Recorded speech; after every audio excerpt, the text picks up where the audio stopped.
Forgetting you is a thing I cannot do. I watched Manos, The Hands of Fate, for the first time 30 years ago. It was late at night, summer of 1995, on an episode of Mystery Science Theater 3000. I'm sure that most people watching this know MST3K, but just in case, it was a cult TV show that resurrected old B movies and mercilessly heckled them with running commentary. A man and his two robot companions riffing on cinematic disasters, one scene at a time. And I haven't stopped thinking about Manos since then. Very true. I don't even remember why I started this project anymore. Something to do with a core memory tied to this film. A close-up of the Master's face, which was deleted from the MST3K episode for being too disturbing. Yet, the image remains scarred into my brain, only to resurface many years later when I finally sat down to watch this movie without the MST3K treatment in all of its raw, unpolished glory. Why does this image of the Master resonate with me?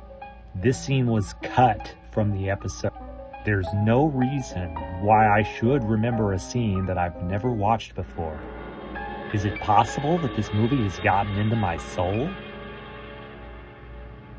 All I know is that there is some part of me that knew that I had to share it with you.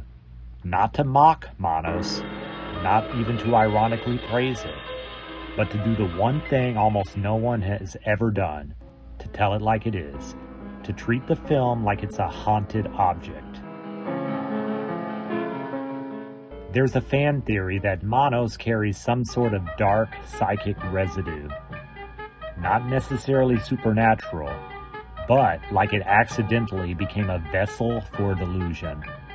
A film touched by something its creator didn't understand. Because Manos wasn't born from craft or vision. It was actually born from a bet. Hal Warren, a fertilizer salesman with no filmmaking experience, told a screenwriter friend that making a movie was easy. So he went out and proved it. No training, no plan, no money. Just raw ambition and borrowed talent. That's the origin story. But that doesn't quite explain the feeling of the film. Because Manos isn't just bad. It's wrong. In a way that's hard to describe. It's not funny bad. Not joyful bad. It's the kind of bad that leaves a bruise.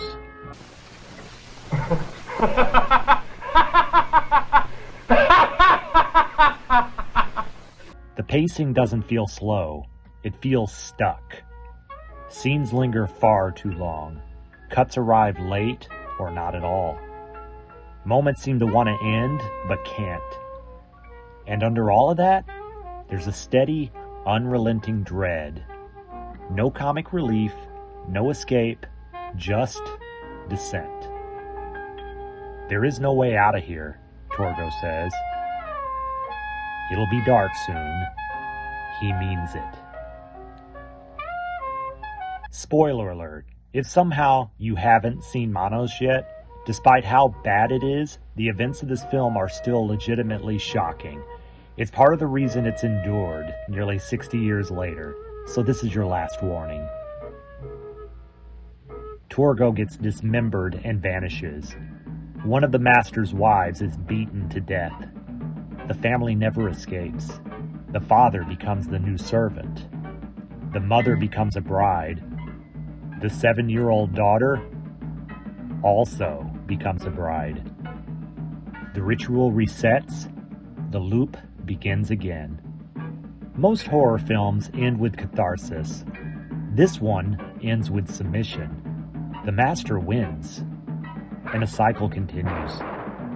It's not just the plot that's disturbing, it's the tone. This could have been goofy. Robes, chanting, awkward sacrifices. But it isn't.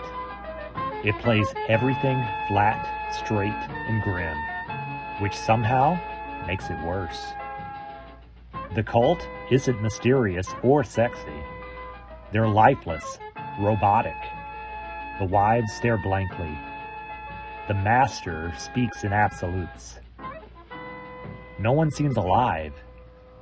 And then there's the music.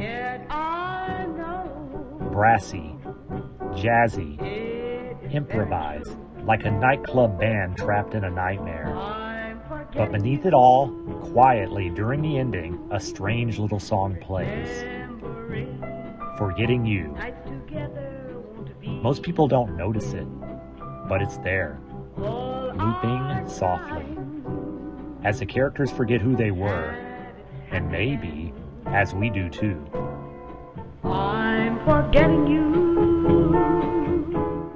Some scholars call Manos a kind of accidental folk horror, and honestly, they may be right. Folk horror isn't about monsters or jump scares. It's about ancient rules, old traditions, forgotten rituals. It's that creeping sense that the world used to run on darker laws, and maybe, in some places, it still does. Manos fits that. The desert setting, the cult, the outsider stumbling into a ritual, the transformation, the inability to escape. It's the Wicker Man made by people who had no idea what they were doing.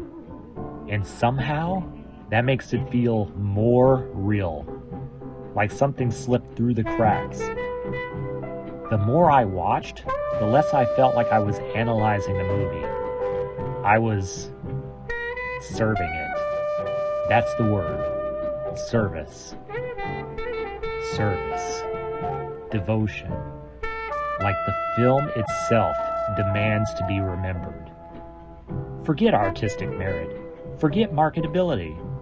Forget the rules of filmmaking, because every single one was broken to force this movie into the world. And then comes the ending. The father is enslaved. The mother is one of the wives. The daughter is part of the cult. And another family arrives. There is no rescue, only replacement. It's not an ending. It's a passing of the torch. A machine that feeds. A curse that continues. And then those final words. The end, with a question mark. We all laughed. Who would ever greenlit a sequel to this? But now, I'm not sure it was a joke. Even if Hal Warren, the director who also played Michael, didn't understand the archetypes he was tapping into, he still built them, piece by piece. The isolated setting, the master figure, the servant caught between two worlds, the submission, the loop, the loss of identity, the eternal return. It reads like an occult initiation. The kind where the novice disappears and something else comes back. Remember The Ring? That cursed VHS tape? Well, Manos is like that. But watching this film doesn't mean that you will be dead. At least, not dead the way you know it. Not dead the way you know it. But it will stay with you. This film is impossible to shake. Love it or hate it, and most people hate it. It sticks. That dark residue clings to your memory, like it clung to mine. Like it has clung to so many others. I'm not sure if I made this video for you, or if you've been summoned to it. This was never my essay. It was the master's essay. He lives through the telling. I only had to bring one more in. Now, I can finally rest. Welcome. There is no way out of here. The master will be pleased. I'm forgetting you. I'm forgetting you.